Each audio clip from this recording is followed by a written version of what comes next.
Internet বন্ধ করেনি, বন্ধ হয়ে গেছে। গণমাধ্যমে দেয়া জুনায়েদ আহমেদ পলকের এই বক্তব্য ট্রাইব্যুনালে বিচারককে শোনালেন প্রসিকিউশন।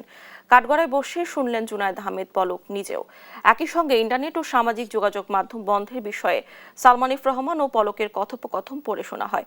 এ মামলার অভিযোগ গঠনের শুনানি চিফ প্রসিকিউটর বলেন, সাবমেরিন কেবল কাটা পড়া বা বিটিএল এর ভবন আগুন লেগে ইন্টারনেট বন্ধ হওয়ার কথা প্রচার করে সেই দায় ছাত্র জনতার উপর চাপালেও আদতে সেটি হয়েছিল তৎকালীন সরকারের নির্দেশেই।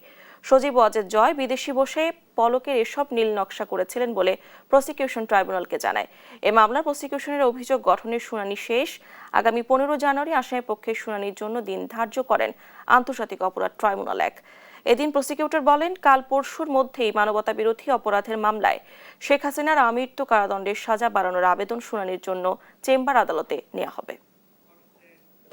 সাবেক প্রধানমন্ত্রী শেখ হাসিনা সহ যে 3 জনের মামলা, ওই মামলার কনসাইজ স্টেটমেন্ট প্রস্তুত করেছি এবং আমরা এটাকে ফিক্স করার জন্য একটা অ্যাপ্লিকেশন দিব কাল অথবা পরশুদিনের মধ্যে, যেটা চেম্বার জজে আমরা যাব। চেম্বার জজে শুনানির পরে এটি চলে যাবে ফুল কোর্টে। ফুল কোর্টের মাননীয় প্রধান বিচারপতির সমন্বয়ে যে বেঞ্চ, ওনারা সিদ্ধান্ত নেবেন যে এটা কবে শুনানি করবেন।